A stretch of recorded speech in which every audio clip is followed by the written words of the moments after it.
Hello दोस्तों, कैसे हैं आप सब। स्वागत है आप सभी का आज फिर से एक और नई क्लास में। जीके जीएस का सीरीज़ लेके हम चल रहे हैं। साइड बाय साइड वाइज आपको बाकी क्लासेस भी मिल रही हैं। तो चलिए बिना ज़्यादा टाइम वेस्ट किए शुरू करते हैं अपना आज का क्लास। सभी दोस्त जो है वो जुट जाइए और साथ में वीडियो को शेयर कर दीजिए अपने ग्रुप्स में, अपने फ्रेंड्स के साथ, ताकि उनकी भी हेल्प हो सके पढ़ने में। ठीक है। और अगर आपको वीडियो अच्छा लगता है तो लाइक करना मत भूलिएगा, और नए हैं अगर आप हमारे साथ तो चैनल को सब्सक्राइब भी कीजिएगा। तो चलिए आज का फर्स्ट क्वेश्चन देखते हैं। पहला क्वेश्चन क्या कहता है, देखिए एक चीज़ और बता दूं, इंग्लिश वाले जो बच्चे हैं वो ऊपर से पढ़ सकते हैं, जो हिंदी वाले बच्चे हैं वो नीचे से पढ़ सकते हैं। ठीक है। हिंदी इंग्लिश दोनों लैंग्वेजेस में फुल क्वेश्चन विद ऑप्शंस दिए हुए हैं। तो फर्स्ट क्वेश्चन क्या कहता है कि इन जून 22 reserve bank of India has release report title. 2022 में आरबीआई ने एक रिपोर्ट रिलीज की थी जिसका टाइटल क्या था। देखिए ये क्वेश्चन जो है जब तक 2025 नहीं आ जाता तब तक ये क्वेश्चन जो है वो चलेगा, क्योंकि ये 2025 के रिलेटेड का क्वेश्चन है। आप ऐसे नहीं कह सकते कि सर ये करंट अफेयर 2022 का होगा, बट नहीं। ठीक है। तो उसका टाइटल था पेमेंट विजन 2025। ठीक है, 2025 तक का पेमेंट विजन जो है वो उनका ऑप्शन सही रहेगा, ऑप्शन नंबर बी। और ये किसके द्वारा जो है वो किसके अंडर आई थी, ये आई थी फाइनेंस स्टेबिलिटी रिपोर्ट के अंदर। ठीक है, फाइनेंस स्टेबिलिटी रिपोर्ट के अंदर जो है ये आई थी। नेक्स्ट क्वेश्चन देखते हैं। लास्ट तक क्लास में बने रहना है। ठीक है, और लास्ट में सभी बच्चों को अपना स्कोर जो है वो बता के जाना है कि कितना स्कोर रहा है। तो नेक्स्ट क्वेश्चन क्या कहता है कि इंडिया की 7th ग्लोबल पीस इंडेक्स में इंडिया की जो है भारत की रैंक क्या थी। ये 2023 का है। ठीक है, 2023 में 17th जो एडिशन हुआ है, 70वां। ठीक है, उसमें ग्लोबल पीस इंडेक्स में भारत की टोटल रैंक जो है वो कितनी थी। तो भारत की जो है 126 पे नंबर पे भारत आया है कि भाई इतनी शांति है। ठीक है, शांत देशों में 126 नंबर पे भारत है। और बात कर ली जाए टॉप जो कंट्रीज थी, ठीक है, वो थी हमारी आइसलैंड और डेनमार्क। ठीक है, आइसलैंड और डेनमार्क जो हैं ये सबसे पीसफुल कंट्रीज में गिने गए हैं। तो ऑप्शन नंबर बी इसमें बिल्कुल सही रहेगा। साथ साथ में आप दोस्त में आंसर जो है वो देते जाइए। क्वेश्चन समझिएगा। क्वेश्चन नंबर थर्ड क्या कहता है आज का हमारा, कि इनमें से कौन सी जो है वो लैगून नहीं है। ठीक है, सबसे पहले आप सभी को मालूम होना चाहिए मेरे भाइयों लैगून होता क्या। ठीक है, लैगून एक ऐसा लेक का एक पार्ट होता है जो कि सेपरेट हो गया होता है। जो बड़े बड़े लेक्स होते हैं, ठीक है, सीज होते हैं, उनसे जो सेपरेट हो गए होते हैं। रीफ्स आप सभी ने सुना होगा, जैसे ऑस्ट्रेलिया का रीफ है सबसे बड़ा रीफ हो गए। ठीक है, या फिर वेरियर आइलैंड्स हो गए। ठीक है, इनकी वजह से जो है वो कट जाता है कुछ हिस्सा। मान लीजिए एक बड़ा सा समंदर है, यहाँ पे एक रीफ आ जाता है इतना सा, और ये हिस्सा एक अलग से कट जाता है। इसे बोलते हैं लैगून। ठीक है, इसे बोलते हैं लैगून। और उन्होंने इनमें से पूछा कि इनमें से लैगून जो है वो कौन सा नहीं है। तो सबसे पहले हम बात करते हैं कोलेरू की। तो कोलेरू जो है वो कहाँ पे आता है, आंध्र प्रदेश में कोलेरू लेक जो है वो आती है। ठीक है, आंध्रा में। फिर उसके बाद पुलिकट, ये भी आंध्र प्रदेश में आती है। चिल्का जो है ये ओडिशा में आती है। ठीक है, चिल्का कहाँ पे आती है, ओडिशा में आती है। चिल्का बहुत फेमस लेक है भाई, इस पे क्वेश्चंस बनते ही बनते हैं। और लास्ट में बचती है हमारी लोकतक लेक, जो कि कहाँ आती है, मणिपुर में आती है। और ये एक लैगून है। ठीक है, लोकतक लेक मणिपुर में आती है और ये एक लैगून, ओ सॉरी लैगून नहीं है। बाकी सभी लैगून है, ये लैगून जो है वो लोकतक लेक नहीं है। ठीक है, तो ऑप्शन नंबर सी इसमें हमारा बिल्कुल सही आंसर रहेगा। अगले क्वेश्चन की ओर चलते हैं। नेक्स्ट क्वेश्चन क्या कहता है, dash is used for the separation of component. बस इतने से आप समझ सकते हैं। ठीक है, कंपोनेंट की सेपरेशन के लिए क्या यूज किया जाता है, containing two miscible liquids that boil without decompositions. ठीक है, बिना बॉइलिंग किए हुए दो डिकम्पोजिशंस को, उनको सेपरेशन, उनकी सेपरेशन के लिए हम इसमें से कौन सा प्रोसेस जो है, कौन सा प्रोसीजर जो है वो यूज करते हैं, कार्बोनेशन, सब्लिमेशन, या फिर डिस्टिलेशन। ठीक है, तो ऑप्शन नंबर बी हमारा डिस्टिलेशन बिल्कुल सही रहेगा। डिस्टिलेशन वह एक प्रोसेस है जिसके द्वारा हम जो है कंपोनेंट्स को, जुड़े हुए कंपोनेंट्स को अलग करने का काम करते हैं। क्वेश्चंस वगैरह उम्मीद करता हूँ समझ आ रहे होंगे। अगर मेरे भाई किसी क्वेश्चन में कोई डाउट रह जाता है, कोई क्वेश्चन समझ नहीं आता, तो डेफिनेटली कमेंट बॉक्स में आप पूछ सकते हैं। ठीक है, और इसके सिवा पीडीएफ्स के लिए कुछ फ्री पीडीएफ रहते हैं, वो आपको मैं व्हाट्सएप ग्रुप पे देता रहता हूँ। ठीक है, नीचे डिस्क्रिप्शन में लिंक दिया रहेगा, वहाँ पर भी आप ज्वाइन कर सकते हैं। नेक्स्ट क्वेश्चन की ओर चलते हैं। नेक्स्ट क्वेश्चन क्या कहता है, Bahmani monuments at Gulbarga Karnataka represent style of architecture. Bahmani जो मॉन्यूमेंट हैं गुलबर्गा में, वो कौन सा आर्किटेक्चर का स्टाइल जो है वो रिप्रेजेंट करते हैं, ठीक है, जल्दी से। तो वो करेंगे डेक्कन स्टाइल, ठीक है, डेक्कन आर्किटेक्चर स्टाइल जो है ये बामनी मॉन्यूमेंट जो है वो रिप्रेजेंट करते हैं, ठीक है। और ये कौन सा यहाँ पे फोर्ट था, गुलबर्गा फोर्ट, गुलबर्गा फोर्ट जो है वो यहाँ पे था, गुलबर्गा किला। और किसके द्वारा बनाया गया था, ये बनाया गया था राजा गुलचंद के द्वारा, ठीक है, राजा गुलचंद के द्वारा ये बनाया गया था। चलिए इसी के साथ साथ सभी दोस्त वीडियो को लाइक करते चलें, और जो कुछ नए भाई हैं हमारे साथ चैनल को सब्सक्राइब भी कर लीजिएगा। नेक्स्ट क्वेश्चन देखते हैं। नेक्स्ट क्वेश्चन क्या कहता है, which among the following instrument is used for measuring the humidity. इनमें से कौन सा वह यंत्र है, ठीक है, कौन सा इंस्ट्रूमेंट है जो ह्यूमिडिटी और गैस कह सकते हैं आप एयर में, उसे मेजर मापने का काम करता है, ठीक है, जल्दी से। तो सबसे पहले हम बात करते हैं बोलोमीटर की। यहाँ पे बोलोमीटर हमें दिया हुआ है, तो बोलोमीटर का भाई क्या काम होता है, ये रेडिएशन मेजर करता है, रेडिएशन जिसे हम तरंगे कहते हैं, ठीक है, रेडिएशन मेजर की जाती हैं बोलोमीटर के द्वारा। हाइग्रोमीटर है, हाइग्रोमीटर के द्वारा क्या किया जाता है, हाइग्रोमीटर हमारा आंसर रहेगा इसमें ह्यूमिडिटी, ठीक है, ह्यूमिडिटी या फिर आप गैस कह सकते हैं, हाइग्रोमीटर के द्वारा किया जा सकता है। इसके बाद बात करते हैं हाइड्रोमीटर की। हाइड्रोमीटर क्या मेजर करता है, डेंसिटी, घनत्व। जैसे आप सभी ने लैक्टोमीटर सुना होगा कि दूध जो है वो मेजर करने के लिए कि दूध जो है वो प्योर है कि नहीं है, इसमें पानी की कितनी मिलावट की गई है, उसके लिए लैक्टोमीटर किया जाता है। ये सेम लैक्टोमीटर की ही आप कह सकते हैं भाई बहन जैसे होते हैं ना, वैसा ही है, ठीक है, लैक्टोमीटर जैसा ही। इसमें से भी डेंसिटी देखी जाती है, लैक्टोमीटर में भी डेंसिटी देखी जाती है। अब बात करते हैं हमारे अल्टीमीटर की। तो अल्टीमीटर किसके लिए यूज होता है, अल्टीट्यूड के लिए, ठीक है, अल्टीट्यूड के लिए। जैसे आप सभी ने अगर कभी ट्रेन में सफ़र किया होगा तो वहाँ पे लिखा होता है अबव सी लेवल, ठीक है, समुद्री तट से इतनी ऊंचाई पर, तो वो जो है वो अल्टीमीटर के द्वारा मेज़र किया हुआ होता है, ठीक है। तो ऑप्शन नंबर 20 में हाइग्रोमीटर हमारा बिल्कुल सही रहेगा। क्वेश्चन नंबर 47 देखते हैं। 47 क्वेश्चन क्या कहता है, क्वेश्चन 47 कहता है कि फॉलोइंग कौन सा इनमें टाइडल पॉट है, ठीक है, निम्नलिखित में से कौन सा ज्वारीय बंदरगाह है, टाइडल पॉट इनमें से कौन सा है, जल्दी से आंसर आने दीजिए। देखिए एक होते हैं टाइडल पार्ट्स, एक होते हैं नॉन टाइडल पार्ट्स, ठीक है। जो नॉन टाइडल पार्ट्स होते हैं वो कहाँ पे लोकेटेड होते हैं, वो रिवर माउथ क्या कह सकते हैं, नदी के द्वार पे स्थित होते हैं। यहाँ पे क्या होता है, वाटर लेवल जो होता है वो स्टेबल होता है, ठीक है, वाटर लेवल स्टेबल होता है, एक समान रहता है। और अगर बात कर ली जाए टाइडल्स की, ठीक है, तो इनमें वाटर लेवल जो है वो अप डाउन होता रहता है, ठीक है, इनमें अनस्टेबल होता है, इनमें एक जैसा नहीं रहता। ये इन दोनों की मेन जो है वो डिफरेंस आप कह सकते हैं, ठीक है। तो इनमें हमारा सही आंसर रहेगा चेन्नई टाइडल पॉट है, ठीक है, बाकी सभी जो है वो नॉन टाइडल पॉट्स हैं। नेक्स्ट क्वेश्चन पे चलते हैं। सभी दोस्त कमेंट बॉक्स में अपने आंसर्स वगैरह देते जाइएगा साथ साथ में, ठीक है। चलिए नेक्स्ट क्वेश्चन, क्वेश्चन नंबर 48 क्या कहता है, हमारा 8th क्वेश्चन आज का, theme for Nelson Mandela international day in 2023। उम्मीद करता हूँ नेल्सन मंडेला आप सभी को मालूम होंगे, साउथ अफ्रीका के इतिहास में, हिस्ट्री में इनका नाम जो है वो गिना जाता है, ठीक है। ये फर्स्ट प्रेसिडेंट भी रह चुके हैं, first president of south America, ठीक है, अफ्रीका, सॉरी अमेरिका नहीं, साउथ अफ्रीका, साउथ अफ्रीका के फर्स्ट प्रेसिडेंट रह चुके हैं। और इनका टाइम पीरियड क्या था, 1994 से लेकर 1999 तक का इनका टाइम पीरियड जो वो है, ठीक है। अब बात की जाती है थीम की, तो मंडेला इंटरनेशनल डे की थीम क्या थी, the legacy lives on through you, climate, food and solidarity, ठीक है। तो ऑप्शन नंबर सी हमारा जो है बिल्कुल यहाँ पे सही होता हुआ दिखेगा। तो चलेंगे हम अपने अगले क्वेश्चन की ओर। क्वेश्चन नंबर 9 था आज का, 5 ईयर प्लान्स पे मोस्ट इंपॉर्टेंट। देखिए एक बार व्हाट्सएप ग्रुप चेक कर लीजिएगा आप सभी बच्चे, अगर किया तो बहुत अच्छी बात है।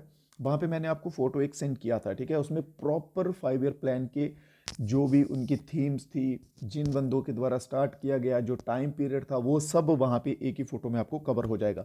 और 5 ईयर प्लान पे मान के चलिए कि 1 से 2 क्वेश्चन जो है वो आपको देखने को मिलेगा ही मिलेगा, ठीक है। तो जल्दी से हमें क्वेश्चन में क्या पूछा गया है कि 5 ईयर प्लान जो है ये हमने कहाँ से बोरो किया था। आप सभी को इतना मालूम है, हमारा कॉन्स्टिट्यूशन जो है भारत का अलग अलग देशों के पार्ट से बना हुआ है मिलके, ठीक है। तो ये जो है 5 ईयर प्लान वाला, ये हमने कौन से देश से, आप कह सकते हैं कौन से देश का हिस्सा है, ठीक है। तो ये यूएसएसआर, ठीक है, यूएसएसआर बोले तो रशिया। ऑप्शन नंबर ए जो है यहाँ पे बिल्कुल सही होगा हमारा आंसर। 5 ईयर प्लान्स टोटल कितने थे? 12 जो है वो टोटल 5 ईयर प्लान्स थे। इनका टाइम पीरियड क्या था? 1951 से लेके 2017 तक जो है इनका टाइम पीरियड रह चुका है, ठीक है। एक बार सभी बच्चे ग्रुप पे चेक कर लीजिएगा, वो आपको मैंने दिया, अगर आप वो याद कर लेते हैं तो मान के चलिए 2 क्वेश्चंस तो आपके कहीं गए ही नहीं हैं। नेक्स्ट क्वेश्चन देखते हैं, lycopene pigment is found in which of the following fruit और वेजिटेबल। लाइसोपिन, लाइसोपिन जब भी आपको वर्ड आए दिखे सामने तो एक चीज याद रखिएगा, रेड, पिंक एंड ऑरेंज, ये 3 कलर याद रखिएगा, ठीक है, रेड, पिंक और ऑरेंज। लाइसोपिन पिगामेंट जो है ये रेड हो गया, पिंक हो गया और ऑरेंज हो गया। इन 3 कलर्स का जो भी कोई फ्रूट होगा, जो भी कोई वेजिटेबल होगी, उसमें ये पाया जाता है। तो अब ऑप्शंस में देख लीजिए कि इन तीनों कलर्स में से कौन सा जो है वो आता है, ठीक है। बात कीजिए स्पेनिश की, ये कौन सी होती है? ग्रीन होती है। ब्लैकबेरीज ब्लैक होते हैं, ठीक है। कॉर्न जो है ये येलो होती है। टोमेटो हमारा बिल्कुल सही आंसर रहेगा, जो कि किस कलर के होते हैं? रेड कलर के होते हैं, ठीक है। लाइसोपिन आपसे भूलना नहीं है, याद कर लीजिए, लाइसोपिन लाइसोपिन बोल के 2-4 बार। रेड, ऑरेंज और पिंक, 3 कलर का कोई भी फ्रूट या फिर वेजिटेबल होगा, उसमें कौन सा पिगमेंट होगा? लाइसोपिन नाम का पिगमेंट उसमें पाया जाएगा। अगला क्वेश्चन देखते हैं, हमारा टेबल टेनिस के ऊपर अगला क्वेश्चन है, ठीक है। तो क्वेश्चन का क्या कहना है कि टेबल टेनिस का जो अपर सरफेस होता है टेबल टेनिस के टेबल का, उसका जो है वो लेंथ बताइए, ठीक है। तो वो होता है 274 सेंटीमीटर, 274 सेंटीमीटर जो है उसकी अपर लेंथ होती है। अगला क्वेश्चन देखते हैं, अगला क्वेश्चन क्या कहता है, which citizen of republic of India was awarded Nobel prize. हाँ, नोबेल प्राइज, नोबेल प्राइज से कौन सम्मानित किया गया है, और यहाँ पे ईयर भी मेंशन है, ईयर भी मेंशन है, ठीक है। तो जल्दी से आंसर आने दीजिए, 1998 में जो है वो कौन सम्मानित किया गया था? तो रविंद्रनाथ टैगोर जो हैं सबसे पहले सम्मानित किए गए थे, ठीक है, नोबेल प्राइज के साथ, और ये किए गए थे 1913 में। ये कौन थे? ये पोइट की कैटेगरी में इनको सम्मान जो है वो दिया गया था। अब बात करते हैं उनके बाद जो है 1930 में सीवी रामन जी किए गए थे, ये कौन थे? फिजिक्स, ठीक है, फिजिक्स के रिलेटेड थे सीवी रामन 1930 में। और इस क्वेश्चन का जो हमारा आंसर है वो रहेगा अमर्त्य सेन, ठीक है। अमर्त्य सेन जो हैं ये 1998 में इनको नोबेल प्राइज मिला, और किस फील्ड में मिला? इकोनॉमिक्स में मिला, इकोनॉमिक्स में इनको नोबेल प्राइज जो है वो मिला था। तो option number B Amartya Sen जो है हमारा बिल्कुल सही जवाब रहेगा। अगला क्वेश्चन देख लेते हैं, what is jelly like substance between nucleus and cell membrane called. Jelly like substance nucleus और सेल मेम्ब्रेन के बीच में जो होता है उसे क्या कहा जाता है? क्वेश्चन नंबर 53, जल्दी से, cytoplasm, cell wall, plasma membrane या फिर प्लाज्मा। जल्दी से आंसर आने दीजिए सभी बच्चे, कमेंट बॉक्स आपके लिए खुले हुए हैं। सभी दोस्त वीडियो को लाइक करते हुए चलिएगा, जिन्होंने लाइक नहीं किया लाइक कर दीजिएगा, और हो सके तो अपने दोस्तों के साथ शेयर भी कीजिएगा, ठीक है। और चलिए, इसका हमारा आंसर रहेगा cytoplasm. Option number A cytoplasm बिल्कुल सही आंसर रहेगा, जो कि न्यूक्लियस और सेल मेम्ब्रेन के बीच में होता है और एक जेली की तरह होता है, ठीक है, एक जेली की तरह सब्सटेंस होता है। अगला क्वेश्चन देखते हैं, अगला क्वेश्चन क्या कहता है, revamped Indian energy security scenario जो है 2047 का, वो कौन जो है वो कर रहा है रिलीज, ठीक है। इंडिया एनर्जी सिक्योरिटी सिनेरियो 2047 का रिलीज जो है वो कौन करेगा? जल्दी से, NITI Aayog, ministry of energy, ministry of home affairs या फिर मिनिस्ट्री ऑफ अर्थ साइंस, ठीक है। तो इसमें हमारा सही आंसर दोस्तों क्या रहेगा? नीति आयोग जो है वो हमारा बिल्कुल सही आंसर रहेगा। नीति आयोग, चेयरपर्सन कौन है नीति आयोग के? चेयरपर्सन कह लीजिए या चेयरमैन कह लीजिए, ठीक है। तो चेयरपर्सन है PM of India Narendra Modi, ठीक है, पीएम ऑफ इंडिया। भारत का प्रधानमंत्री जो है वो नीति आयोग के चेयरपर्सन है। और अगर बात कर ली जाए वाइस चेयरपर्सन की, तो वो रहेंगे सुमन बेरी, सुमन बेरी। लास्ट एक क्वेश्चन पेपर हुआ था, ठीक है, उसमें वाइस चेयरपर्सन करके क्वेश्चन पूछ लिया था नीति आयोग का। मोस्टली बच्चे टारगेट किसको करेंगे? चेयरपर्सन को। हाँ भाई, चेयरपर्सन कौन है? प्राइम मिनिस्टर ऑफ इंडिया है, नरेंद्र मोदी है, बात खत्म। बट क्वेश्चन क्या था कि वाइस चेयरपर्सन कौन है, ठीक है, वाइस चेयरपर्सन सुमन बेरी जो है हमारा बिल्कुल यहाँ पे सही आंसर रहेगा। अगले क्वेश्चन पे चलते हैं इसी के साथ। क्वेश्चन नंबर आज का 15, जस्ट अ मिनट। ओके, तो यहाँ पे क्वेश्चन में पूछा गया मेरे भाइयों, what is the minimum age prescribed by the constitution of India for appointment of governor of a state. यहाँ पे गवर्नर बनने के लिए किसी राज्य का, देखिए जैसे सेंटर का प्रेसिडेंट होता है वैसे ही हर स्टेट का गवर्नर होता है, ठीक है, वो प्रेसिडेंट के बराबर ही होता है। जैसे सेंटर में प्रेसिडेंट के पास पावर होती है वैसे स्टेट में गवर्नर के पास पावर होती है। सेंटर में प्रेसिडेंट के नीचे प्राइम मिनिस्टर और स्टेट में गवर्नर के नीचे चीफ मिनिस्टर जो है वो होते हैं, ठीक है। तो बात की जा रही है यहाँ पे गवर्नर की, हमें एज बतानी है भाई, मिनिमम एज जो है वो कितनी होनी चाहिए। तो गवर्नर जो है उनकी मिनिमम एज 35 साल होनी चाहिए, और 25 साल किसके लिए होनी चाहिए, प्राइम मिनिस्टर के लिए। अगर आप प्राइम मिनिस्टर बनना चाहते हैं कम से कम 25 साल आपकी एज होनी चाहिए, और अगर आप चीफ मिनिस्टर बनना चाहते हैं तो उसके लिए भी कम से कम जो है वो 25 साल एज होनी चाहिए। फिर एक क्वेश्चन आता है जो थोड़ा सा कंफ्यूज करता है बच्चों को, एमएलए होते हैं, मेंबर ऑफ लेजिस्लेटिव असेंबली, और एक होता है MLC, member of legislative council, ठीक है। और एमएलए और एमएलसी दोनों की जो है वो एज अलग होती है। अगर आपको एमएलए बनना है तो उसके लिए आपको चाहिए 25 साल। अगर आपको मेंबर ऑफ काउंसिल का बनना है, ठीक है, लेजिस्लेटिव असेंबली का काउंसिल का मेंबर बनना है, तो उसके लिए आपको जो एज लगेगी वो लगेगी 30 ईयर्स, बोले तो 30 साल की एज जो है वो उसमें लगेगी, ठीक है। चलिए नेक्स्ट क्वेश्चन पे, लाइक कर दीजिएगा दोस्तों, और चैनल को सब्सक्राइब भी कर दीजिएगा। साथ में जिन बच्चों ने अभी तक सब्सक्राइब नहीं किया, जो नए जुड़े हुए हैं हमारे साथ, फर्स्ट टाइम आ रहे हैं, तो सब्सक्राइब करके बेल आइकन दबा दीजिए, ताकि जो सभी नोटिफिकेशन रहेंगे फ्यूचर्स के वीडियोस के वो आपको मिलते रहें।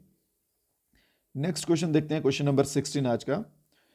अकॉर्डिंग टू द सेंसस 2011, 2011 का जो सेंसस हुआ था, ठीक है, उसका इन्होंने लिटरेसी रेट पूछा है, साक्षरता दर, ठीक है, साक्षरता दर पूछा है 2011 का। इन्होंने बताया है कि मेल का जो लिटरेसी रेट था 82.14 था, और फीमेल जो है उनका था 75.46।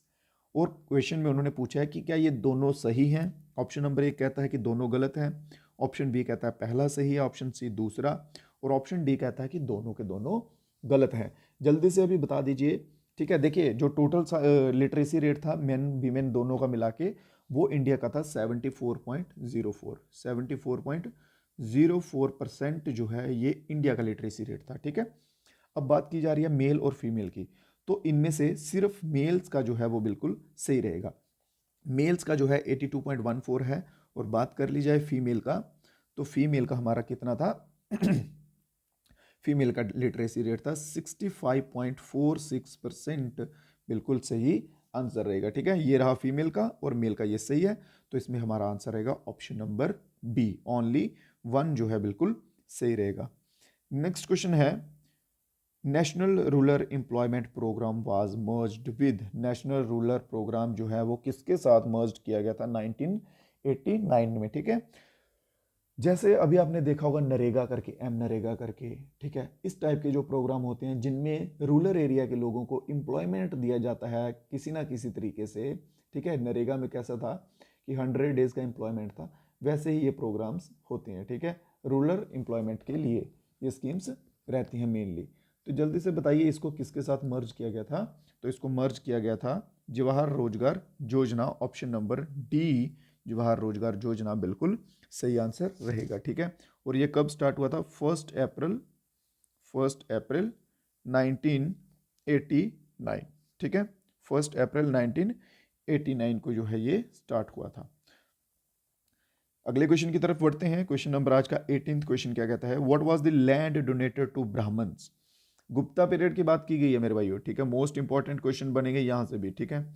फर्स्ट ऑफ ऑल आप सभी मेरे को एक बार जल्दी से आंसर बता दीजिए कि फाउंडर कौन थे गुप्ता पीरियड के, who was the founder of Gupta period, ठीक है। गुप्ता पीरियड के फाउंडर जो है वो कौन थे।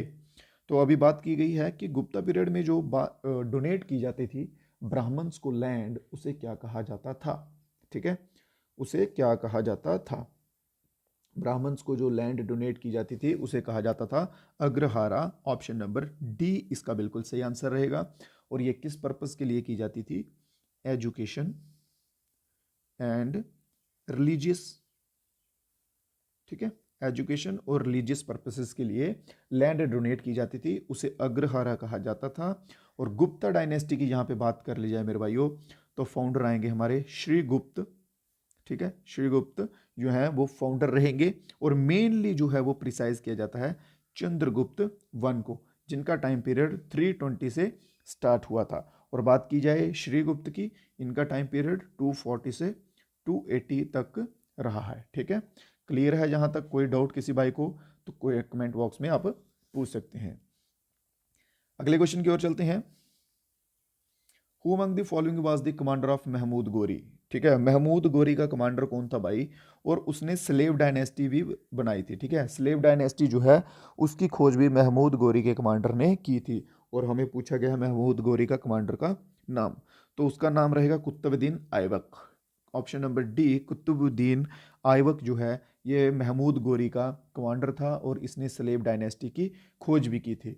बात कर ली जाए टाइम पीरियड की, 1206 से लेके 1210 तक का इसका टाइम पीरियड जो है वो रहा है। अगले क्वेश्चन की ओर बढ़ते हैं, क्वेश्चन नंबर 20 आज का। Who is famously known as the father of Indian nuclear?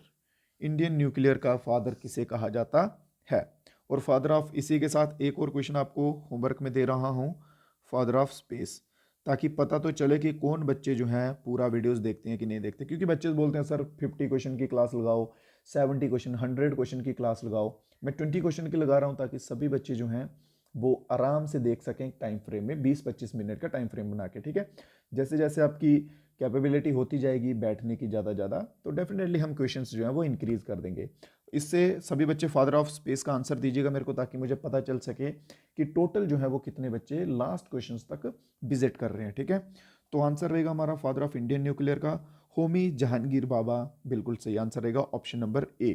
ठीक है, जो कि फाउंडिंग मेंबर थे, फाउंडिंग मेंबर थे just minute, founding member of atomic energy, atomic energy at Trombay.